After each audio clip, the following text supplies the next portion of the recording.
Ako ang inyong Lolo Pael at ito ang aking kwento. Dahil sa masasamang amo. Ikaw ba, Apo? Sigurado ka na ba talaga yan sa desisyon mo? Hindi mo naman kasi kailangang umalis gayong magagawa naman natin ng solusyon ang mga pangangailangan at kakulangan rito.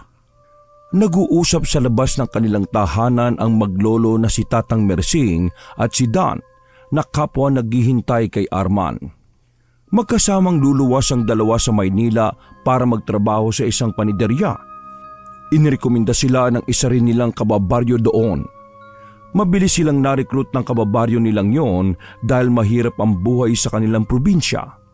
At marami rin ang naniniwala na ang pagtatrabaho sa lungsod ay makakapagbigay ng magandang kinabukasan. Base na rin ng ilang mga kababaryo nila na nakapag-Maynila ay umasenso ang buhay. Nakapagpatayo ng mga konkretong bahay, nakabili ng mga sasakyan at iba pa. Samantalang ang mga naroon sa baryo lang nila ay nanatiling mahirap. Gawa lang sa mga pawid at kawayan ang karamihang bahay roon.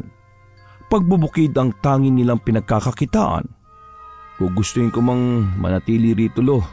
Wala rin naman akong magagawa lalo na at mababa ang pasweldo rito sa probinsya natin kumpara dun sa syudad. Hindi sasapat ang kikitain ko rito kaysa sa kikitain ko sa lungsod. Ngayong ilang buwan na lamang kapanganakan na ng asawa ko. Kailangan ko talaga ng malaking halaga . Batid kong buo na ang pagpapasya mo. Mag-iingat ka na lang doon, ha?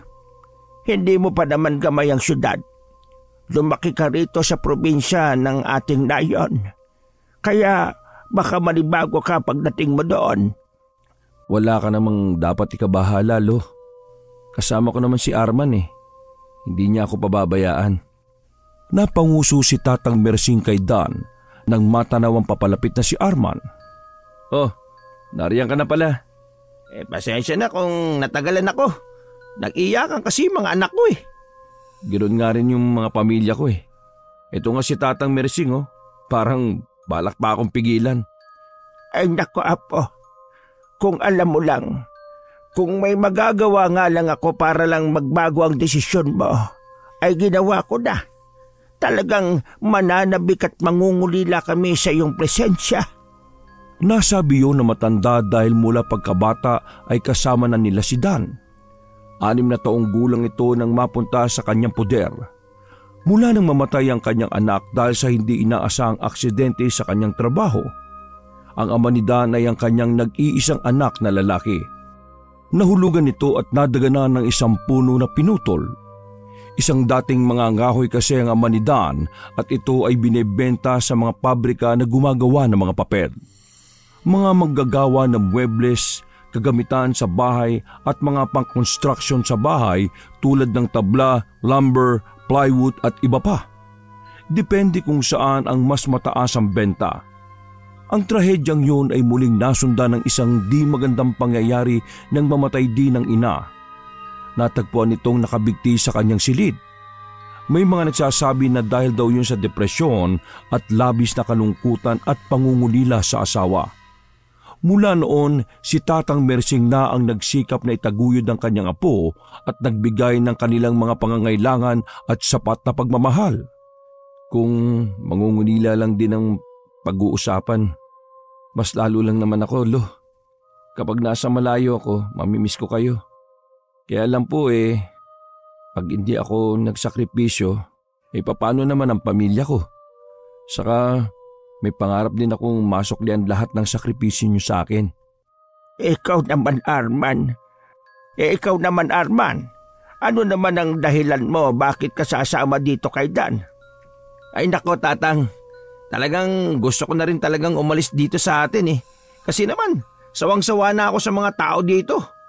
Ewan ko ba kung bakit sa lahat ng mga tao dito ako pa talagang punteriya ng mainit nilang mga mata. Ang sarap pagpapatulan . 2 buwan na rin ang nakakaraan nang kumalat ang bali-balita na may aswang sanayon nila Dan. Nagsimula ang mainit na usaping yon nang sunod-sunod na natagpuan ang mga patay na alagang hayop. Paniniwala ng mga tao na di pangkaraniwang hayop o tao ang may gawa noon. dahil labis na karumal-dumal ang sinapit ng mga ito. Ang mga kambing at mga manok ang kalimitang puntirya at natagpo ang said ang mga dugo at wala ng laman loob. Dahil sa kakaibang klase ng mga pagpatay ay nakabuo ng isang kwento ang mga tao sa barangay. Sabi nila ay aswang ang may kagagawa nun. Mas lalong tumibay ang akalang yon nang minsang isang tao ang naging biktima. Natagpuan nila ang isang dalaga na patay at itinapon sa may ilog. May malalim na kalmot ito sa katawan, putok ang labi at may mga pasa sa braso at hita. Kapansin-pansin din na nawawala ang atay at puso nito. Nagsimula ang alingasngas ng may isang tao sa baryong yon ang umano'y nakakita sa nanay ni Arman na nakahubo at hubad sa ilalim ng madilim at liblib na parte sa kanilang lugar. Nakita daw niya na kinakain nito ang isang buhay na manok.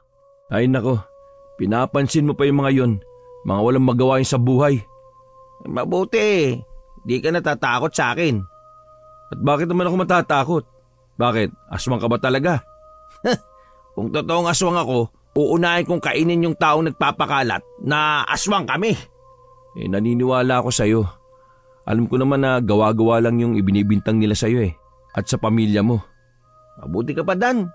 Nagagawa mo pang maniwala sa akin Habang ang mga kapitbahay natin, wala nang ibang ginawa kundi ang magkalat na mga walang katuturang balita. Nababahira na ng hindi magandang imahe yung aming reputasyon ng dahil sa kanilang ginagawa Kinatatakutan at pinandidirihan na kami. Wala na kaming mukhang ihaharap sa mga tao. Tulad nga ng sabi ko kanina, hayaan mo na. Huwag ka na lang magpa-apekto. Kilala mo naman ang sarili mo at alam mong hindi totoo yung mga paratang nila sa inyo. Makailang ulit ko nang ipinapaliwanag na wala sa wisyo yung ina ko. Hindi siya gaya ng nasa tamang pag-iisip. Pero makitad ang utak ng mga kabarangay natin Pilit kong ipinapaintindi ang totoong kalagayan ni nanay. Pero ipinipilit pa rin nila yung gusto nilang ipilit. Ay nako, naway sa pag-alis natin sa mga bahay natin tantanan na nilang pamilya mo. Sana nga at nang matahimik na. Nakakasawa na yung ganitong klase ng buhay Sasha, tama na yung malalim niyong pag-uusap. Saka nyo na lamang yan ipagpatuloy kapag nasa biyahe na kayo. Mabuti pa humayo na muna kayo at baka maiwan kayo ng inyong sasakyang barko. Oo nga po. Lo, ko na po munang bahala sa mag-ina ko Bagamat parehas na buo na ang loob ng dalawa, ay hindi pa rin nila maiwasan ang kabahan lalo na at parehas silang unang beses na mapapadpad sa lungsod. Halos parehas din sila na sanay lamang sa pagkukukutkot ng lupa, pagtatanim at pag-aani ng gulay. At isa pa nga na pinag-aalala lalo na ni Dan ay ang kanyang pamilya. Pero dahil kasama naman ng mga yon ng kanyang lolo Mersing ay alam niyang magiging ayos lamang ang kanyang pamilya. Ako na ang bahala sa lahat. Sige na, mag-iingat kayo. Mauna na po kami, Lo. Alis na po kami. Sige, kaawaan kayo ng Diyos mga anak. Bakas ang pag-aalala sa mukha ni Tatang Mersing habang tinatanaw ang apo na nakasakay sa tricycle. Huling beses pang kumaway si Dan sa matanda. Habang papalayo ng papalayo ang sinasakyan ng apo, mas tila sumisidhi ang kalungkutan. Nararamdaman ng matanda ganun din si Dan. Nauunawaan ni Dan na hindi madali ang kanyang kahaharapin sa kanyang pagsusubok ng kapalaran sa ibang lugar. Malayo ang paraan ng pamumuhay sa syudad kumpara sa kanyang kinagisnan sa probinsya, kung kaya habang nasa biyahe, hinahanda na nito ang sarili sa hinaharap. May problema ba, Dan? Napansin ni Arman ang sunod-sunod na pagbuntong hininga ni Dan. Nakakyat na sila ng barko at anumang oras lalarga na ito. Parehong nakasandal ang dalawa sa rehas ng barko habang tinatanaw ang malawak at asul na karagatan. Kinakabahan ako, pare. At bakit ka naman kakabahan? Takot ka ba sumakay ng barko? Hindi yun. Ano kinakabahan mo? Basta, di ko alam.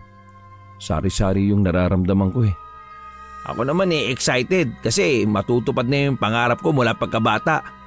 Alam mo bang mula noon gustong gusto ko na talaga makapunta sa Maynila. Totoo nga kayang yayaman tayo sa Maynila. Totoo naman siguro kasi tingnan mo yung isang kapitbahay natin. Di ba, hindi naman siya dating mayaman bago nagpunta ng Maynila. Pero tingnan mo, nakapundar ng bahay at mga lupa. Yun din ang gusto ko sa pamilya ko. Magkaroon kami ng magandang bahay. Kaya nga, nakakasawa na rin mabuhay bilang isang mahirap di ba? Kaso yun nga, nakakalungkot din talagang malayo sa pamilya. Kung bakit kasi di pata sa mundo Sana wala na lang mayaman at wala na rin mahirap. Lahat pantay-pantay. Ay nako, bago pa tayo mag-iyakan at malungkot dito, mabuti pang magpahinga muna tayo. Naglakad ang dalawa patungo sa kanilang higaan.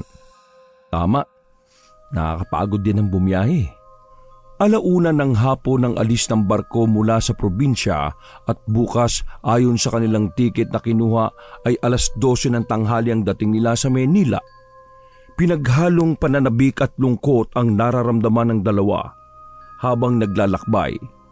Nang kinagabihan nga ay hindi pa nakatulog ang mga ito at tanging pagpapahangin lamang ang ginawa. Kung kaya nang tuluyang makarating wala nang sapat na lakas. Dumiretso na agad sila Dan sa lugar kung saan sila magtatrabaho. Wala silang naging sapat na tulog.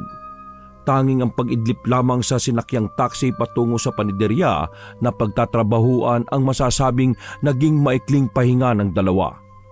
Pagdating sa Maynila ay hindi maitatago ng dalawa ang kasabikan at pagkamangha sa kanilang mga nakikita.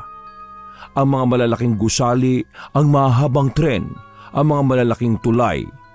Ibang-iba sa probinsyang kanilang pinanggalingan.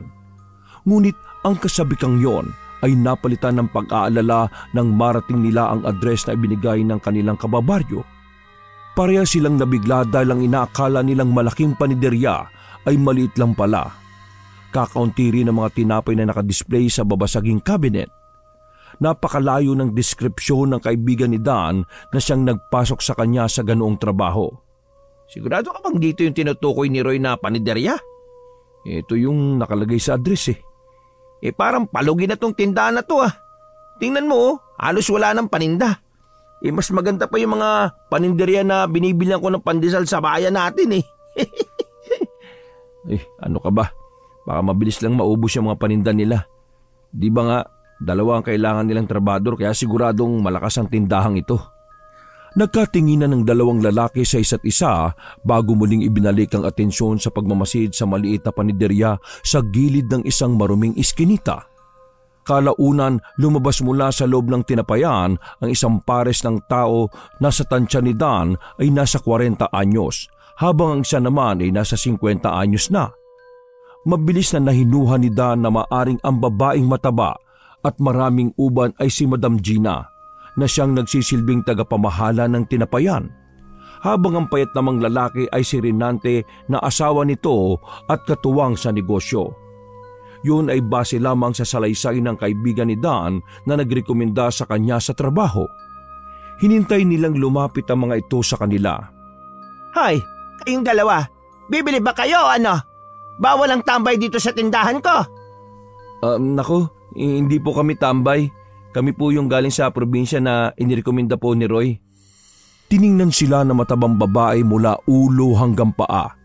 Nakita pang nakataas ang kilay nito at parang nananantya. Sino si Dan sa inyong dalawa? Ako ho. Sige, halika na sa loob at pag-usapan natin ang trabaho mo. Ho? May kasama po ako Ito po si... Kasama? Bakit dalawa kayo? Isa lang ang kailangan ko sa paninderya ko, iho. Natutop ni Dan ang bibig. Labis siyang nagulat dahil sa sinabi ng babae. Nagsimulang mangunot ang noo ni Dan. Dahil sa kanyang mga narinig, ayon sa kanyang pagkakatanda, 2 tao ang kinakailangan sa paniderya. Kita niyo naman siguro ang kalagayan ng tindahan ko, hindi ba? Hindi ko kayang umupa ng 2 tao. Isa lang, sapat na. Paano naman po yung kasama ko? Umasa po kaming 2 talaga kaming magtatrabaho dito dahil yung pong sinabi sa amin ni Roy. Isa nga lang ang sinabi ko sa kanya. Ang sabihin mo, modus nyo yan para makarating kayo rito sa Maynila. takot ka mag-isa kaya nagsama ka ng kaibigan mo. Tama ako o mali? Sanay na ako dyan, ano? Mga probinsyano talaga kayo. Napapakamot pang sagot nito. Napansin ni Dan na seryoso nga talaga ang kausap. Nakaramdam siya ng kaba para kay Arman dahil nga mukhang totoo ang sinasabi ng ginang. Napatingin si Dan kay Arman. Tahimik lang itong nakatingin sa babae ngunit kapansin-pansin ang pamumula ng mukha. Napansin naman niya na tila seryoso nga ang babae habang sinasabi niya yon, kaya nabatid niya marahil na totoo ang sinasabi nito. Mahina na lamang siyang napabuntong hininga. Nang subukan niyang lingunin si Arman, tahimik lamang ito. Ngunit baka sa namumulang muka ang namumuong sama ng loob. Inuulit ko po. Ang sabi po kasi na kaibigan kong nagrekomenda sa akin dito sa trabahong to, 2 tao raw ang kailangan. Kung kaya 2 kami nang lumuwas dito. Manahimik ka nga! Abay, nangangatwira nga pa talaga. Ikaw na nga ang mali eh. Ramdam ni Dan ang inis na bumabalot kay Arman. Bakasyon sa nakakuyom niyang kamao. Maging siya rin naman hindi maiwasang hindi mainis. Bago pa nga lang sila, ngunit simula pa lamang hindi na nila maiwasang makaramdam ng malamig na pakikitungo sa kanilang dalawa. Nanatiling nakatayo lang ang dalawa at nananantya kung aalis na sa lugar na yon. Ngunit nang tatalikod na sana si Arman ay muling nagsalita ang babae. Sandali! Sige na, payag na akong dito kayo magtrabaho. Total, nandito na rin lang naman kayo. Pagbibigyan ko na kayo. Talaga ho? Tanggap na kaming 2? Naku, salamat po, ma'am. Madam, yan ang itawag niyo sa akin. Nakakaintindihan ba tayo? Opo, madam. Yes po, madam. Siya naman paglabas ni Renante mula sa loob ng tindahan. Talagang sigurado ka ba na tatanggapin mo yung 2 yan? Biglang natahimik ang dalawa at muling nakaramdam ng kaba dahil mukhang magbabago na naman ang isip ng bagong amo. Sa isip ni Dan ay mukhang mahirap pakisamahan ng dalawa at mahirap din kunin ng tiwala ng mga ito. Arugante at pakiramdam niya ay walang interes ang lalaki na kunin sila. Napatingin siya kay Arman nang biglang magsalita ito. Kung hindi niyo naman po ako kailangan at hindi po ako tanggap sa trabaho, ayos lang. Maghanap na lang ako ng bago at maayos na trabaho. Teka. Anong ibig mo sabihin? Hindi maayos ang trabaho dito sa tindahan ko? Hindi po ganon, madam. Akala mo ba madaling maghanap ng trabaho dito sa Maynila at makakahanap ka ng maayos at magandang trabaho? Ay nako, mga taga-bundok talaga. Baka nga maging pabigat lang kayo dito sa paniderya eh. Ang gusto namin ay trabahador na pulido ang gawa. Hindi yung kukupad-kupad at pinapaira lang mapurol na utak. Minamalit niyo po bang pagiging taga-probinsya namin? Ang mainit na kamay ni Dan ang sumakop sa braso ni Arman nang subukan siyang lingunin ni Arman. Agad niya itong sinenyasa na manahimik na lamang at tumingi ng paumanhin sa mga nasabi. Sa huli, labag man sa loob ay walang nagawa si Arman kundi ang humingi ng tawad. Marahil kung hindi lamang nila kailangan ng pera, baka nga kahit konting salita na paghingi ng tawad ay wala silang mahihita rito. Pasensya na po sa mga nasabi ko. Sige na, pumasok na kayo sa loob. Renante, pakisamahan sila sa kanilang magiging tulugan. Sige, tara na dito sa loob. Sumunod kayo sa akin. Sa isang maliit na silid sa loob ng paniderya, mamamalagi ang dalawa. May double deck naman. Si Dan sa itaas na parte ng higaan habang sa ibaba naman si Arman. Habang sa kabilang silid naman ay ang mag-asawa na amo ang naroon. Malayo raw kasi ang tahanan ng mga ito kung kaya ay mas madalas na nagpapalipas na lamang sila ng gabi sa paniderya. Sa loob ng silid ay nahiga na ang dalawa. Ngunit hindi nila maiwasang hindi pag-usapan ang nangyari. Pre, ayos ka lang ba? Medyo hindi ako komportable, pre. Mukhang niloko tayo ni Roy. Hayaan mo na. Total natanggap pa rin naman tayong 2. Hindi rin ako palagay sa mga amo natin eh. Kaya susugit. Akala mo naman mukhang nakakaangat. Mukhang mas may kaya pa tayo sa mga yan. Shh! Huwag kang maingay. Baka marinig ka nila.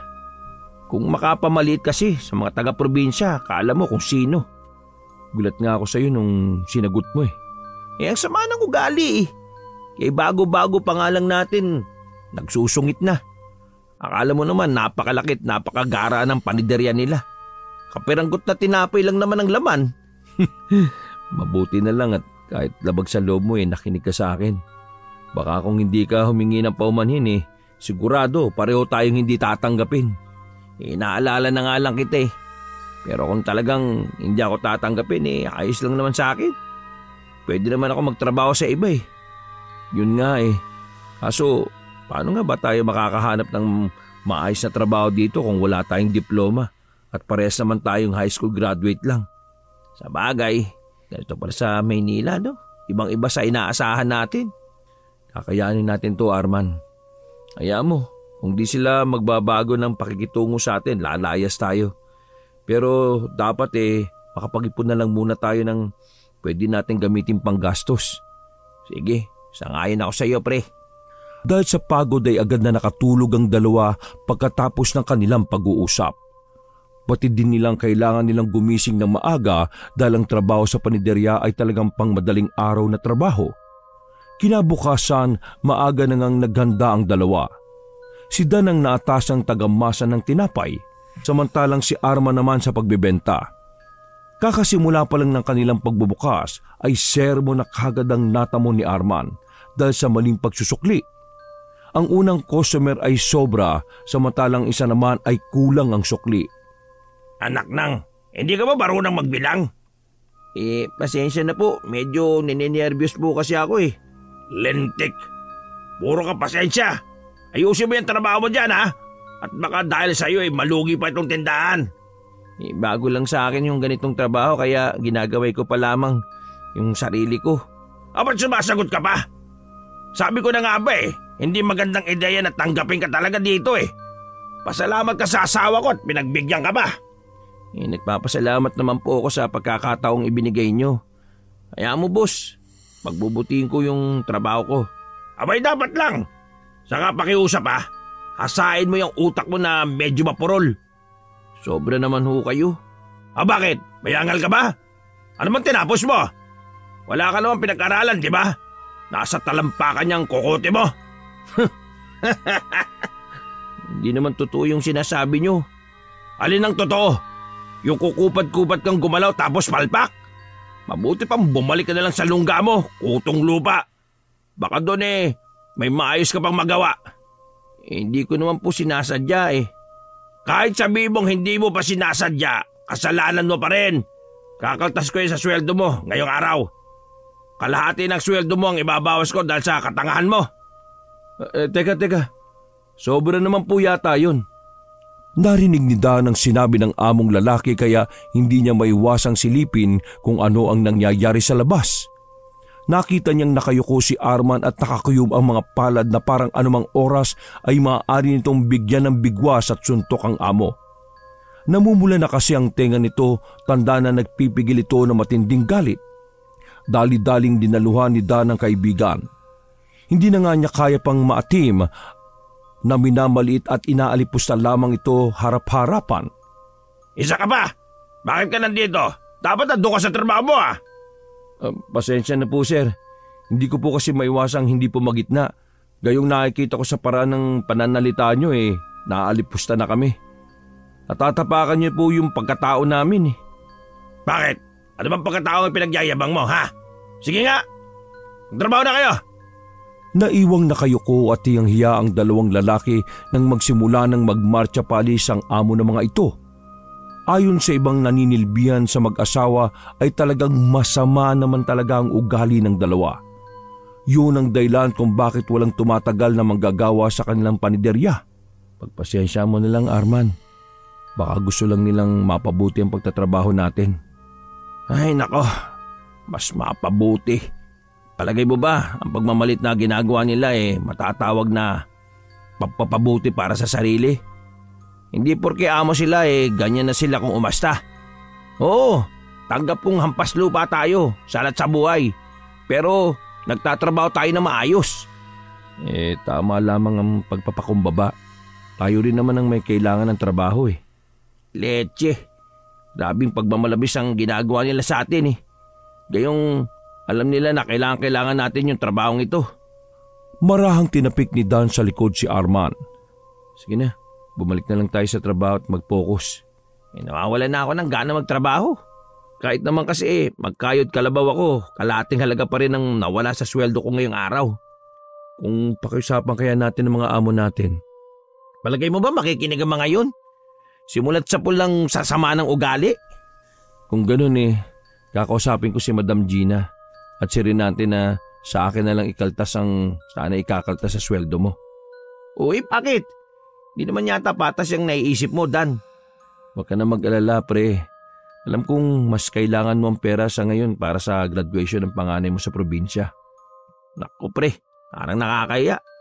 Kasalanan ko naman to kaya siguro dapat na maging leksyon ko. Hayaan mo na. Bawi ka na lang sa susunod sa akin. Batid ni Dan na masigit na kailangan nga ni Arman ng sapat na salapi para may maipadala sa pamilya nito dahil sa buwan ding yun ay gagraduate na ang anak ng kaibigan sa elementarya. Gipit man at kailangan din niya ng pera para sa panganganak ng asawa ay mas pinili niyang damayan ng kaibigan na alam niyang sa mga oras na yon ay tila napaghihinaan na ng loob. Bumalik na tayo sa trabaho. Baka masermonan na naman tayo kapag nahuli tayong nag-uusap. Saka malas-malasan naman kasi, bakit dito pa tayo pinasok ni Roy?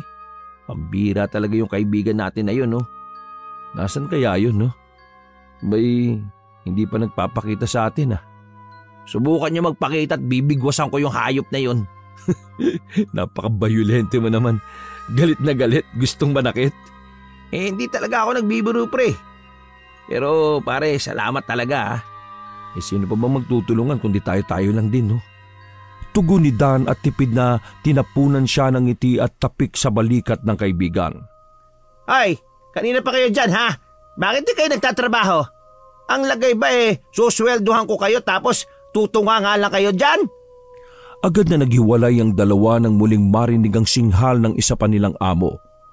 Parehas na mabilis na nagsibalik sila sa kanilang mga pwesto. Nag-alala na baka katatapos lang ng usapan nila sa kaltas ay matuluyang baka silang dalawa ang makaltasan.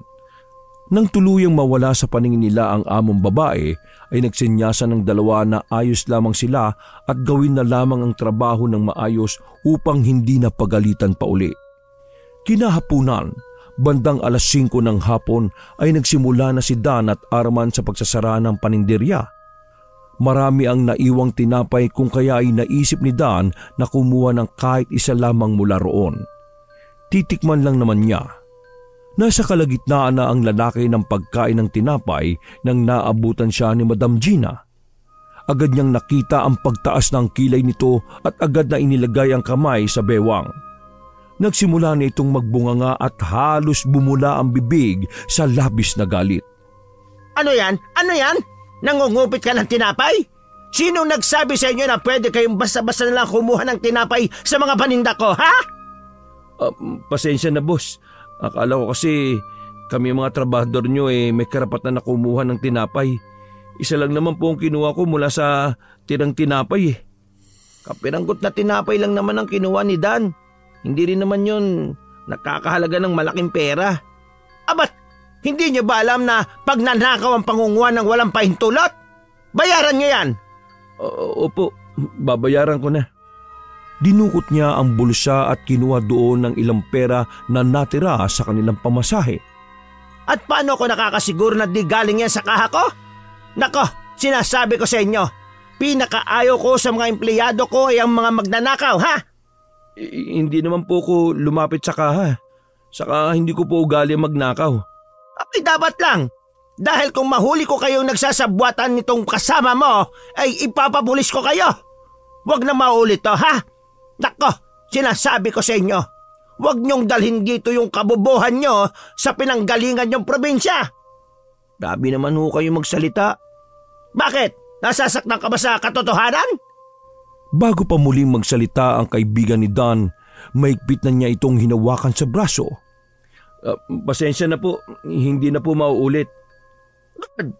Sige, iligpit na ninyo at linisan ang tindahan ko. Pagkasabi noon ay umalis nang nagdadabog si Madam Gina. Maski nabayaran na ang tinapay ay tila hindi na niya malunok ang naiwang kapiraso. Hiyang-hiya si Dan sa sarili.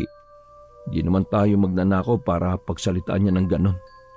Ay nako, Napakasama talaga ng ugali. Ako nagtitimpi lang, Dan. Kaunti na lang talaga, sasabog na ako sa mga walang hiyang amo natin. Porkit mga tagalungsod ang tataas ng tingin sa sarili. Nakakainis. hayaan mo na.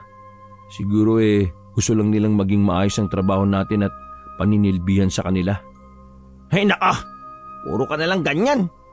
Yun naman kasi ang katotohanan Wala tayo sa lugar natin, Arman. Kung kaya hindi tayo pwedeng umastang siga rito. Hindi ka ba nag-aalala, Dan? Unang araw pa lang natin ganyan na tayo tratuhin. Inis na napakamot si Arman sa batok. Amo natin sila. Pero may karapatan din tayo magreklamo lalo na't hindi nakanais-nais ang pinapakita nilang pakikitungo sa atin. Ultimo pagkain ng isang pirasong tinapay, hindi pwede. Baka sa susunod limitahan na rin yung paghiga natin. Ay nako, ano ka ba Dan? Inaan mo nga ang boses mo. Bahagyang hinila ni Dan ang kaibigan sa isang sulok. Siguradong kapag narinig sila ng mga amo ay tsak na malilintikan na naman sila. Ikaw kasi nagpapapi ka lang Hindi naman sa ganon. Anong hindi sa ganon? Anong tawag mo dyan sa ginagawa mo? Puro ka na lang para sa ikauunlad natin.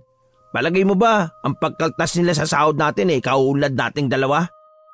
Magtiis na lang muna tayo, Arman. Magtiis? Hindi ko na kaya magtiis pa, no?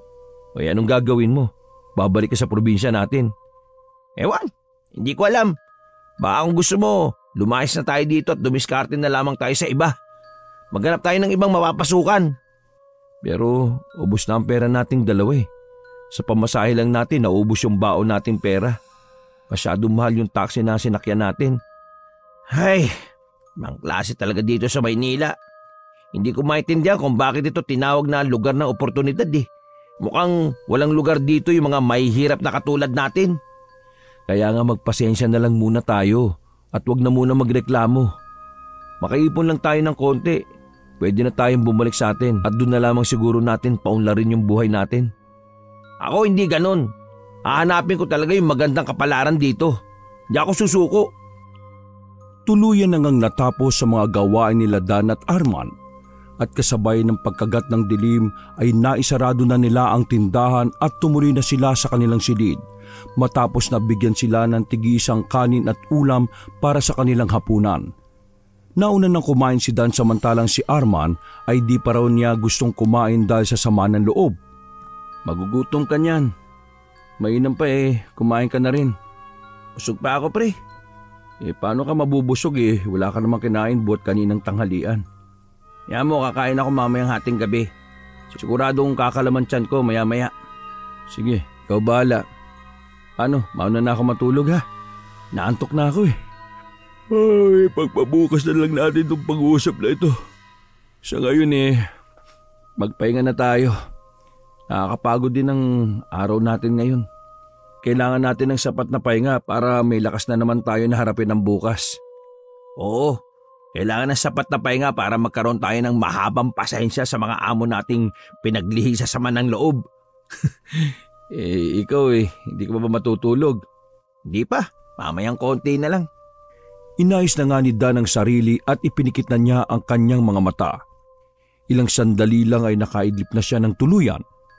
Nasa kalagitnaan siya ng magandang panaginip nang bigla siyang maalimpungatan dahil sa mga kaluskos na naririnig mula sa labas ng silid nila Arman. Pagtingin niya sa relo ay halos mag-aalas 3 pa lamang ng madaling araw. Isang oras na lang ay magsisimula ng kanilang trabaho sa paniderya. Ipinagwalang bahala na lamang ni Dan ang mga naririnig na kaluskos. Muli niyang ipinikit ang kanyang mga mata upang makabalik siya sa pagtulog. Nanghihinayang siya sa isang oras na yon para sa kanyang pahinga. Sa isip ay baka pusa lamang yon o mga daga na pag-alagala sa labas. Dahil alam niya na nasa kasarapan pa rin ang tulog ng mga amo at ng kaibigan niyang si Arman. Nanatiling nakaiga at tulala si Dan. Ngunit kahit anong pilit niya ay hindi na talaga siya dalawin ng antok. Nang ang mumunting mga kaluskos ay tila lumalakas, kinabahan si Dan. Napabangon siya at nakiramdam sa kanyang paligid. Sa itaas ng double deck siya nakapwesto. Nagdesisyon siyang gisingin na si Arman dahil baka magnanakaw ang nasa labas. Ngunit pagtanaw niya sa kaibigang nasa ibaba ay doon pa lang niya nakita na kanina pa pala wala ang kaibigan sa higaan nito. Oh, saan kaya nagpunta yun? Aba, di na yata natulog? Nakaramdam ng kaba si Dan. Sari-sari na ang naiisip ng pagkakataong yon. Paano kung umalis si Arman? Wala siyang alam na pupuntahan nito. Nagdesisyon siyang lumabas upang hanapin ang kasama. At naabutan niya nga ito sa may palikuran kung saan patapos nang maglaba at inihahanda na ang mga damit para maisampay. Pare, ang aga naman yan. O pre, di kasi ako dalawin ng anto kaya naglaban na lang ako. Akala ko magnanakaw na yung kumakaluskos dito kanina pa eh. Akala ko sasabihin mo baka may multo o aswang na rin sa lugar na ito. Ikaw naman pre Alam mo namang hindi ako naniniwala sa ganyan eh. Teka, yan lang naman pala yung nilaban mo. Isang pares ng damit. Dapat pinagpabukas mo na yan. May break naman tayo sa tanghalian at sa pagtatapos ng trabaho sa hapon. Sana nagpahinga ka na lang. Yaman mo na, tapos na bakit ka nga ba hindi makatulog? Pwede bang huwag ka na magtanong? Nabakas ni Dan sa mukha ng kausap maski medyo madilim sa pwesto nila ang nag-ibang ekspresyon ni Arman. Napansin niyang biglang napiko nito at di man sabihin ay alam niyang pinatatahimik na siya nito sa kakatanong. O sige, babalik na lang ako sa pagtulog. Maaga pa naman para bumangon. Mabuti pa nga. Mainit ang ulo ni Arman, ngunit ipinagwalang bahala na lamang yun ni Dan at inisip na baka dahil lamang yun sa puyat at pagod ng kaibigan. Bago umalis ay nakita na niyang nagtuloy na ito sa pagsasampay ng mga damit. Siya naman ay muli nang pumasok sa kwarto at agad na umakyat at nahiga sa double deck. 4:30 nang lumabas ang dalawa para simulan ng trabaho sa paniderya. Agad napansin Dan na may kakaibang ikinikilos ang kaibigang si Arman. Tuwing lalapitan niya ito ay agad itong lumalayo sa kanya at ayaw siyang kausapin. Ano kayong problema nun? Dahil pa rin kaya sa pagkapikon niya sa akin kanina? Kaya hindi niya ako pinapansin? Hinayaan na lamang niya ang kaibigan at nagsimula na siyang magmasa ng harina para maisalang ito sa pugoon para may maibenta. Maya-maya ay narinig na nila ang malakas na boses ng among si Madam Gina. Tinatawag nito ang pangalan ng asawa. Nagmumura na ito pagkaraan ng ilang sandaling pag-iikot sa loob ng mga silid at sa loob ng paniderya. Aligaga na ring tumulong ang iba pang tauhan sa paghahanap ngunit di nila nakita. Nagkaroon ng alingasngas na baka muli na naman itong tinakasan ng asawa para magliwaliw at mambabae sa labas. Ordinaryong nangyayari na raw yun ayon sa mga nagtatrabaho doon. Kaya naman ang masungit na ginang ay halos panawan na ng bait dahil sa isiping muli na naman siyang niloloko ng asawa. Pero hindi tumigil ang ginang sa kakatanong dahil alauna daw nang lumabas ito ng silid para sana magbawas dahil sumakit ang tiyan nito. Ngunit hindi na nakabalik. Binalaan ng dalawa na maghanda dahil iba raw ang ugali ng babae kapag nawawala ang asawa nito. Mas parang nagiging dragon at anumang oras ay kayang-kayang magbuga ng apoy. Ay, ikaw Dan, wala ka bang napansin kaninang madaling araw? Naku, wala po madam. Sarap po ng tulog ko Nagising lang ako nung... Nung ano? Lumabas ka ba sa silid mo? Anong ginawa mo? Umihi lang po ako madam. Walang sagot ang ginang nang bigla itong tumalikod at umalis para hanapin ulit ang kanyang asawa. Maya-maya ay narinig nilang umandar ang sasakyan nito. Nang makitang wala na ang amo ay nilapitan ni Dan ang kaibigan. Napapitlag si Arman nang maramdaman ng malamig na kamay na humawak sa kanyang balikat. Ayos ka lang ba Arman? Kanina ka pa walang imik Ha? Ayos lang. Masama lang ang pakiramdam ko. Dahil yan sa... nagpalipas ka ng gutom, pagod at puyat. Oo, siguro nga. Malamig na sagot nito. Napabuntong hininga si Dan. Hindi na niya muli pang kinausap ang kaibigan. Itinoon na lamang niya ang pansin sa minamasang harina. Ngunit muling bumalik sa kaibigan. Pre, magpahinga ka na lang kaya muna. Ako na lang muna ang gagawa sa mga gawain mo. Nako, mahirap yan. Baka mamaya abutan ako ng dragon at tsak na magagalit na naman yun sa akin. Sa atin. Sige na, ako nang bahala magpaliwanag sa kanya. Na di mo kaya magtrabaho kasi masama ang pakiramdam mo. Sigurado ka ba? Ako na nga ang bahala. O sige, tutulog ko lang to saglit. Maya-maya pupunta pa rin ako dito para tulungan ka. Sandali, may tanong lang ako. Ano yun? Ikaw ba walang napansin kaninang madaling araw kung talagang lumabas yung amo nating lalaki? Wala naman. Sabi, 1:00 raw nung lumabas mag-3 na nung naglaba ako. Baka lang kasi napansin mo. Wala ako nakita at narinig. O sige na, maiwan na kita. Kailangan ko na talagang itulog to. Pinabayaan na lamang ni Dan ng kaibigan. Swerte namang tanghali na nang bumalik ang among babae at nakabalik na sa trabaho si Arman. Hindi nito nakita na nagpahinga ang huli at maayos naman ang ginawang trabaho ng mga tauhan sa parinderya kaya walang reklamo ang among babae maliban sa galit pa rin ito dahil hindi pa rin nagpapakita ang asawa. Talagang ang lakas ng loob na iwan ako at mambabae ng hayop na yon. Sinisiguro kong mapuputulan ng babaerong yan. Wala nang ang silbi dito nagagawa pa akong lokohin. Reklamo ng ginang habang nagbibilang ito ng pera sa kaha. Ikaw, Arman, ito ba lang ba talaga ang napagbebentahan natin? Bakit parang kakaunti? Medyo matumal po ang benta, madam. Umalis lang ako naging matumal na. Baka naman kinupitan nyo na ako. Patingin nga ng bulsa mo. Nako, hindi po ako nangupit. Kung hindi ka nangupit, di patingin ang bulsa mo. Ipinakita ng lalaki ang bulsa niyang walang laman. Hindi ko po gawain ng magnakaw. Sana'y magtiwala naman kayo kahit minsan lang. Mabuti kung ganon. Hala sige, pagbutihan nyo naman ang pagbebenta. Nang sulit naman ang pinapasweldo ko sa inyo. Ilang araw ang lumipas ngunit hindi na muli pang nakita sa paniderya ang asawa ni Madam Gina. Wala na rin talaga makapagsabi kung saan ito nakalusot o sadyang iniwan na talaga nito ang asawang lumba-lumba at naghanap ng ibang kandungan. Ngunit pagkalipas ng 2 araw ay nagambala sila ng isang malakas na sigaw. Hapon noon, kasasara lang ng paniderya. Isang tauhan ang naisip na maglaba at gumamit ng washing machine. Kasunod noon ay ang malakas na palahaw ng iyak ng among babae. Agad na lumabas ng kwarto ang dalawa at tiningnan kung ano ang nangyayari sa labas. Nakaharap ang mga ito sa washing machine. Halos maduwalang dalawa nang malanghap ang mabahong amoy na pumuno sa loob ng lugar na yon. Amoy ng isang nabubulok na laman at mas matindi pa sa amoy ng naaagnas na daga. Asawa ko! Akit! Sinong may gawa nito sa iyo? Sobra naman! Naglupasay sa tindi ng pagdadalamhati ang ginang nang makita ang lasog-lasog na katawan ng asawa. Parang ipinilit na isiniksik doon ang bangkay. Ano kayang nangyari?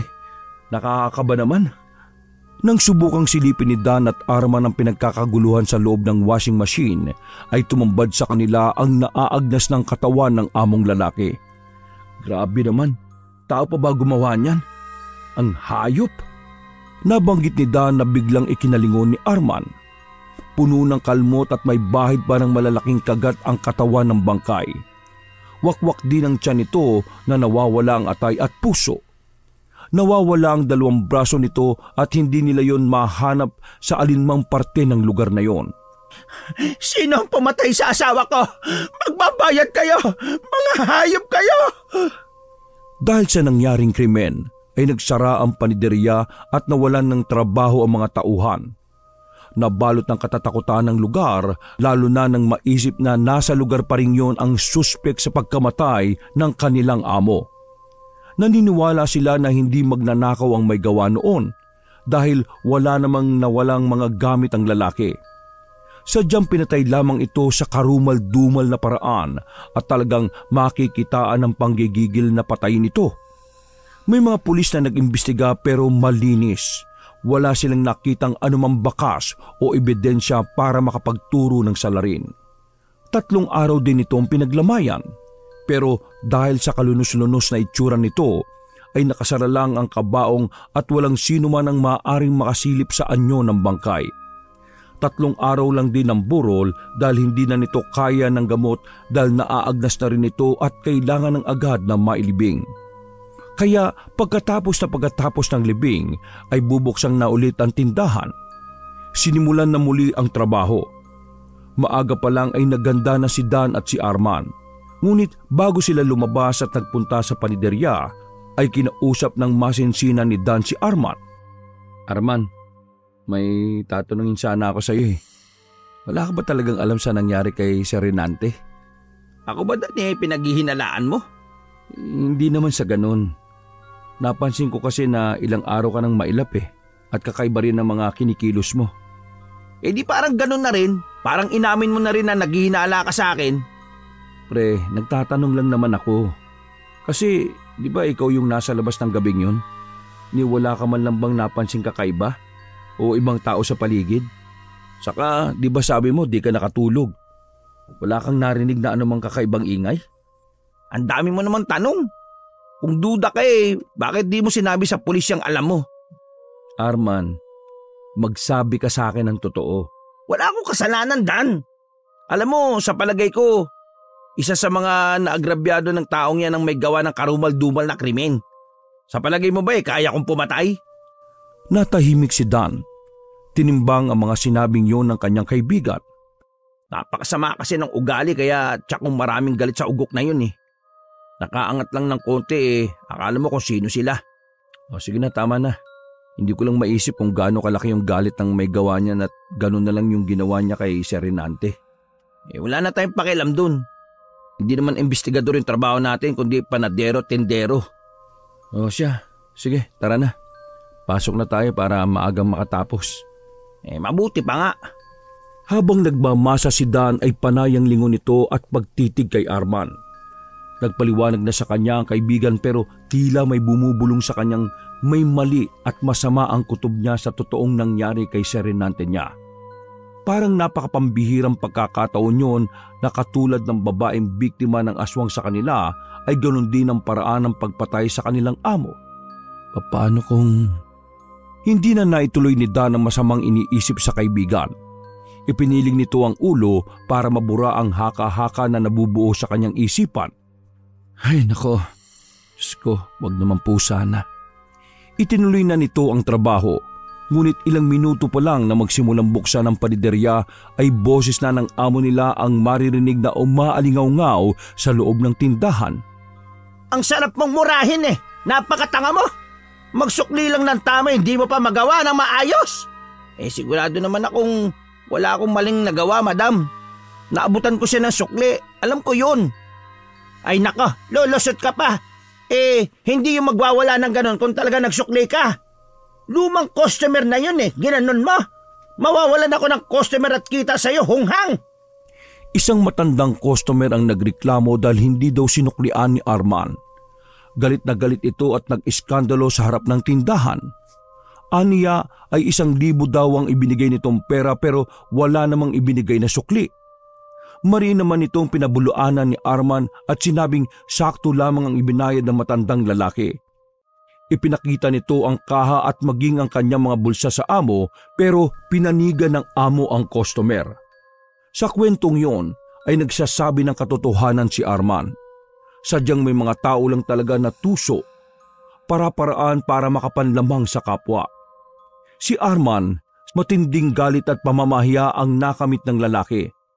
Galit na dinuduro ni Madam Gina si Arman na siyang hindi nagustuhan ng lalaki. Nakuyom nito ang kamao. Baka sa mukha ng lalaki na hindi nito nagustuhan ang ginawa ng amo. Bago pa lumala ang sitwasyon, umawat na si Dan sa kaibigan. Nakakasawa ng magtrabaho sa inyo. Kung hindi lang namin kailangan ng malaking halaga, akala mo ba pagtsatsagaan namin ang nabubulok mong paninderya? Ang kapal ng mukha mo! Ikaw na nga ang tatanga-tanga ikaw pa ang matapang! Arman, halika na. Bibigyan ko lang ng leksyon tong baboy na to, pabayaan mo ako. Ano ka ba, Arman? Babae yan. Huwag mo nang patulan. Ilayo mo nga yan sa akin, Dan. At nakalibadbaran ako sa walang pinag-aralang yan. Ay nako, napakatonto. Sumusobra ka ng tamatsoy ka, ha? Abay bastos. Ngayon din ay lumayas ka dito. Kung hindi ay ipapapulis kita. Ma'am, ako na ang nakikiusap. Huwag naman po.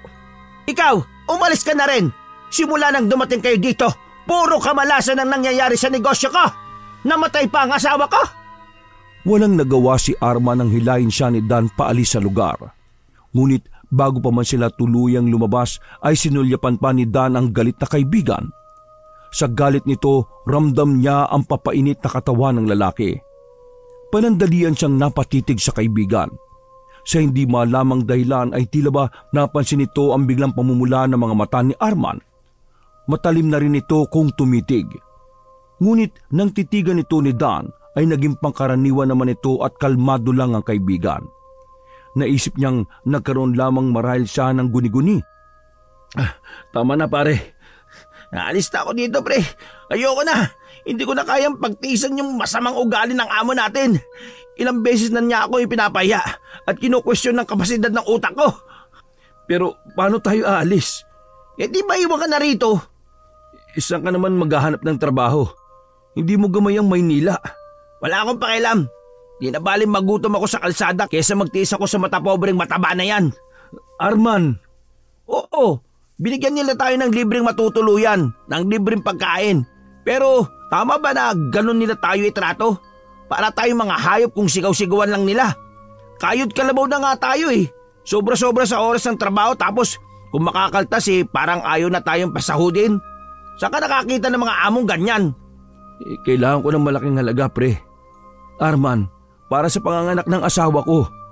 Kung hindi mo na kaya pa magtiis at nais mo nang umalis, desisyon mo yan. Sa ngayon, mas pipiliin kong dumito muna at tiisin ang paghihirap. Parte ng trabaho ang paghihirap, pre. Irerespeto ko ang desisyon mo. Pero kung ako sa'yo, umalis ka na rin dito. May killer sa lugar na ito. Baka mamaya ikaw pa matsyempohan. Bakit? Kilala mo ba yung killer? Isang misteryosong ngiti ang pinakawala ni Dan. Ano? Sabi mo sa akin, kilala mo ba yung killer? Oo, at kilalang kilala mo yun. Pagkatapos noon ay tumalikod na si Arman. Narinig ni Dan ang malakas na boses ng amo na tinatawag ang kanyang pangalan. Hindi na niya nagawa pang kausapin ang kaibigan. Mabilis siyang bumalik sa trabaho. Hanggang sa muling pagtanaw niya sa kaibigan ay nawala na ito sa kanyang paningin. Malungkot si Dan sa nangyari. Kung meron lamang pasensya ang kaibigan niya tulad niya ay baka matagal pa silang makakasama ni Arman sa trabaho at sabay nilang tutuparin ang kanilang mga pangarap. Nanginayang siya sa pagkakataong yon. Pero kung sa desisyong yon magiging masaya ang kaibigan niya ay wala siyang magagawa kundi ang suportahan ito. Buong gabi na walang inisip si Dan kundi ang kaibigan. Bumalik-balik sa kanyang alaala ang sinabi nitong kilala niya ang killer. Hindi niya magawang makatulog. Pabiling-biling lamang siya sa higaan. Samut-sari ang tumatakbo sa kanyang isipan. Hanggang sa hindi niya namalayang humahagulgol na siya. Bigla niyang naalala ang kanyang mag-ina at ang kanyang lolo. Hindi niya maintindihan kung bakit bigla na lamang siyang nakaramdam ng matinding kalungkutan ng mga oras na yon. Wala na nga si Arman. Ang mga gamit nito ay hindi na rin niya binalikan. Bumaba siya ng double deck at plano niyang ayusin ang mga gamit ng kaibigan upang kapag nakauwi siya ay dadalhin niya ang mga ito. Sa kanyang pagbubuklat ng gamit ay nakita niyang isang piraso ng damit ni Arman na sa tingin niya ay yun ang nilaban nitong damit ng gabing nawala ang among lalaki. Itinapat niya yon sa ilaw. Natutop nito ang sariling bibig nang mapansing mukhang hindi masyadong nakusot ang damit na yon. May mga naiwang mantsa sa damit. Alam na niya ang killer. Kilala na niya ang pumatay sa amo nilang lalaki. Biglang napaupo sa kama si Dan at nagsimulang maglanda sa kanyang pisngi ang masaganang mga luha. Nag-brown out. Natulala si Dan sa madilim na kawalan. Sa ganoong sitwasyon ay nakarinig siya ng malalakas na sigaw. Sigaw yun ni Madam Gina na nasa kabilang silid lamang. Dali-dali siyang napatayo at pinakinggan ang nangyayari sa kabilang silid. may naririnig siyang mga kakaibang tunog ngunit mahina lamang yon. Parang kinokontrol nito ang sarili na di makagawa ng anumang klase ng ingay. Kinuha niya ang flashlight sa bag at maingat na lumabas ng silid. Marahil niyang binuksan ang pinto ng ginang. Siya namang pagsindi ng kuryente. Tumambad sa kanyang harapan ang isang nilalang na di niya inakalang makikita niya. Isang tao na may makapal at maitim na balahibo sa katawan. Matutulis sa mga kuko nito at may mga pangil ang bibig. Hindi tao ang hugis ng mukha kundi isang aso na may matutulis ng ngipin. Naglalaway at galit na galit ang anyo. Hindi kaagad nakakilo si Dan dahil sa labis na pagkabigla at takot na rin sa nakitang nilalang. Tumalikod ang halimaw sa kanya at hinarap ang noon ay takot na ginang. Nanlalaki ang mga mata nito at nanginginig ng matindi. Pareha silang di makapaniwala sa nasa saksihan. Tulungan mo ako, Dan! Nakikiusap ako! Pero madam, paano kita matutulungan? May baril sa paniderya! Nasa drawer ko! Dalian mo, Dan! Ngunit bago pa man makahakbang paalis si Dan ay kitang-kita niya kung paanong sinagpang ng aswang ang mga hita ng among mataba. Nagtititili yun sa sakit na naramdaman hanggang sa tuluyang mawalan ng malay. Dumaganda ng tuluyan ito sa ginang at walang awa niya na itong pinatay, katulad ng pagpaslang niya sa kaawa-awang asawa nito. Mabilis na umatras si Dan, ngunit nang makita niya ang pintuan ng paniderya, palabas na sana siya ngunit nakapadlak ito sa labas. May mga tao sa labas na nagkakagulo. Pinag-uusapan nilang ikinulong nila ang halimaw sa loob. Buksan niyo to! Buksan niyo tong pinto! Pakiusap! Ngunit hindi siya pinakikinggan ng mga tao. May nakapagsabi na huwag raw yung bubuksan dahil baka siya ang halimaw. Ang aswang na umatake sa panideryang yon. Parang awa niyo na! Patay na si Madam Gina! Baka isunod niyo na ako! Pakiusap! Tulong! Kinalampag niya ng kinalampag ang pinto, pero walang nagmalasakit. Nagbanta pa ang mga ito na parating na daw ang mga pulis. Walang nagawa si Dan kundi ang magsumiksik sa loob ng paniderya. Nakita niya ang drawer na sinasabi ng amo pero hindi niya mabuksan ito dahil sa padlock. Nagdasal siya na nagdasal na sana ay matapos na ang gabing yon. Lumuha siya ng tahimik ng alalahanin ng kanyang mag-iina at lolo na naiwan sa probinsya. Hindi niya matanggap na sa ganoong paraan siya mamamatay at maging hapunan ng isang aswang. Umalingasaw ang masangsang at napakabahong amoy sa loob ng paniderya. May mga kaluskos na papalapit. Nalamig ang buong katawan ni Dan dahil alam niyang pupunta na sa kanya ang aswang. Dahan-dahang ibinukas ng nilalang na iyon ang pinto. Pumikit si Dan. Dan, pre. Arman, ikaw? Tumango si Arman at yumuko. Mabilis nitong pinunasan ng dugo sa kanyang mga labi. Totoo nga ang sinabi ng mga kababayo natin tungkol sa inyong pamilya. Pero paano nangyari yon, Arman? Magkababata tayo. Ayoko naman talaga nito, Dan eh. Pero pinilit lang nila ako. Hindi ko gusto maging aswang. Kung talagang ayaw mo, bakit ka pumapatay at kumakain ng tao? Teka, papatayin mo din ba ako? Tiningnan lang siya ni Arman. Muli ay nanlisik ang mga mata nito pero makikitang ipinupulig nito ang ulo na tila ba pinipigilan ng sarili sa masamang gagawin nito sa kaibigan nitong si Dan. Hindi ko sinasadya, Dan. Nagawa ko lamang yun dahil sa kanilang kalabisan at pangapi. Ikaw rin ba yung pumatay sa amo nating si Renante? Oo, dahil masama ang taong yun eh. Sobrang sama niya. Masungit lang sila. Hindi sapat na dahilan yun para patayin. Bakit? Alam mo ba kung ano ang nangyari? Hindi ako makatulog ng gabing yun, kaya lumabas ako para manigarilyo. Paglabas niya, nakita niya ako. Akala ko nga magagalit siya na nakatambay pa ako sa labas. Pero hindi pala yun ang sadya niya sa akin. Ha? Anong ginawa niya sa'yo? Muntikan niya akong pagsamantalaan, pre. Bakla yung hayop na yun. Gusto niya akong piliting gawin ng isang mahalay na gawain. Pero kaya mo naman lumaban ah. Hindi sana tinawag mo na lang ako. May baril siya, Dan.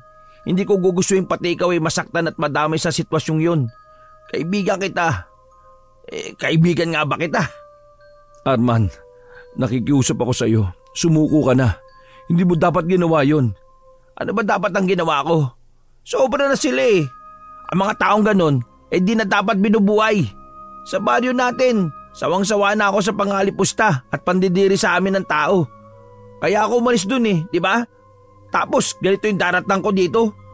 Walang tigil ang pamamahiya nila at panliliit sa akin. Sa'yo? Sana pre, nakinig ka na lang sa akin para wala tayong naging problemang ganito.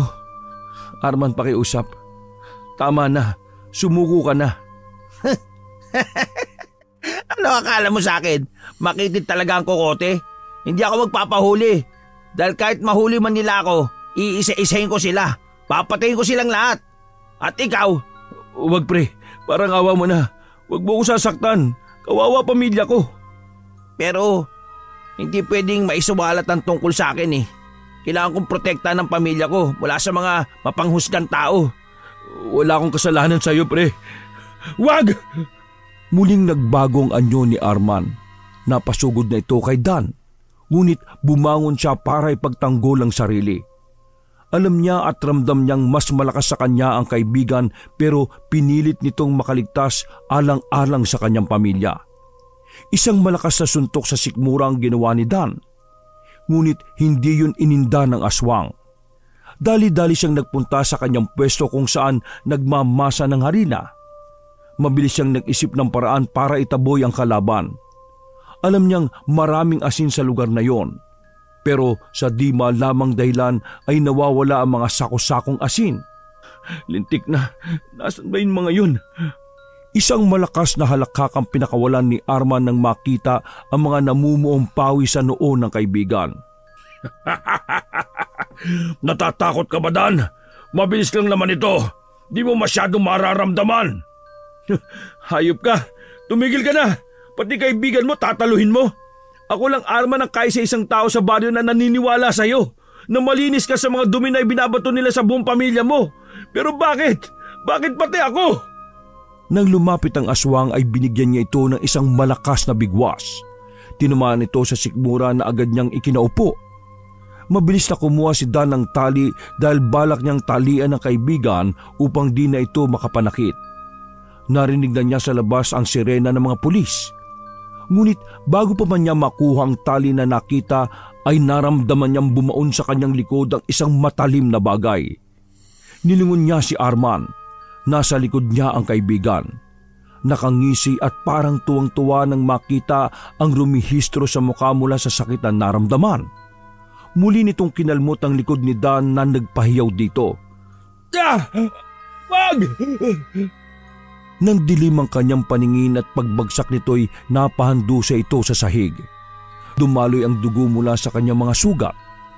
Nalalasa na rin niya ang dugo na lumalabas mula sa kanyang bibig. Naisip niyang yun na ang kanyang katapusan. Sumagi din sa isip ni Dan na kung hindi dahil sa masasamang amo ay hindi mapipilitan si Arman na gawin ang masamang bagay na yon. Kung sana'y mas naging maayos ang naging kalagayan nila sa Maynila ay hindi pa dapat doon matatapos ang kanyang buhay. Tinanggap na niya ang kamatayan.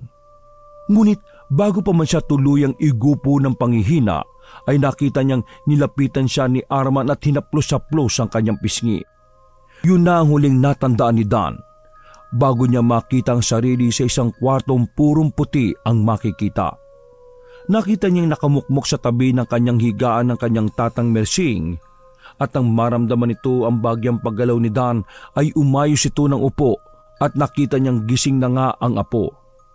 Makikita ang labis na kasiyahan sa mukha ng matanda dahil ayon sa mga doktor ang paggising nito ay tanda ng kanyang kaligtasan laban sa kamatayan. Tatang? Huwag ka na munang magsasalita.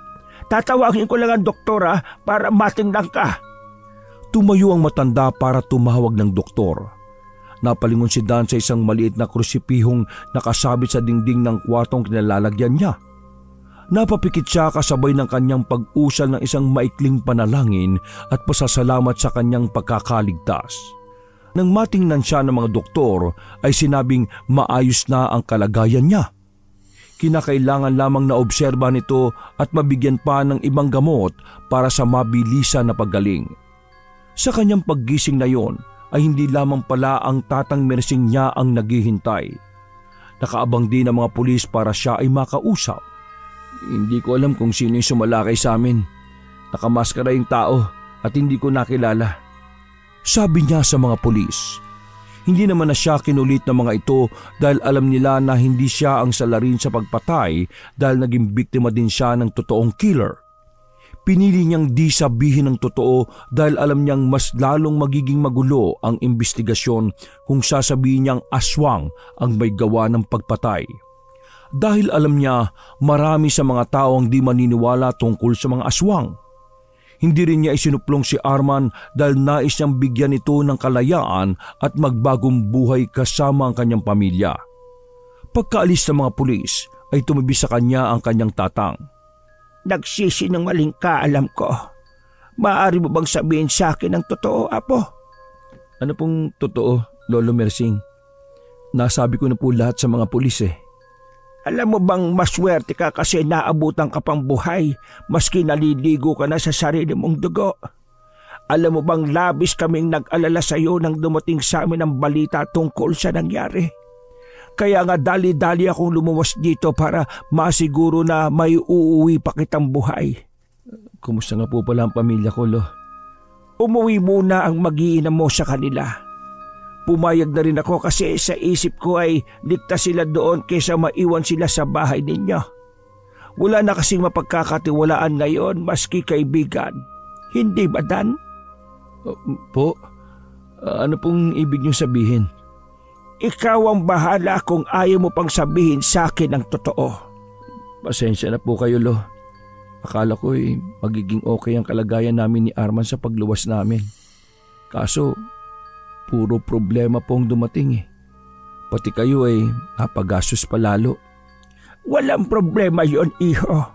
Ang pera ay napapalitan, pero ang buhay mo ay hindi. Masaya kung ligtas ka na. Maraming salamat po, Lo. O sige na, magpahinga ka na. Magpalakas ka kagad para makauwi na tayo. Biglang tumulo ang luha sa mga mata ni Dan. Lo, magsasabi na po ako ng totoo. Hindi na nito nakontrol ang emosyon. Isang malakas na palaho ang narinig sa buong silid na yon. Kalmahan mo lang, iho. Unti-unti mong isalaysay. Makikinig ako.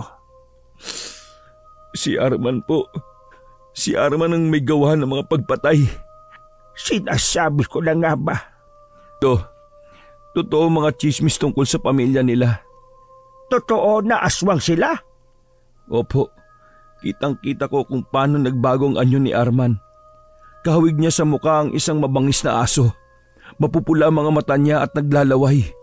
Matatalim ang mga ngipin at kuko. Nakakatakot ang itsura niya, Lo. Akala ko nga'y katapusan ko na eh. Bakit pati ikaw? Dahil nais lang daw niyang siguruhin na hindi masasangkot sa gulong pamilya niya. Alam ko na daw ang tunay niyang pagkatao kaya mas pinili niyang patayin na lang ako.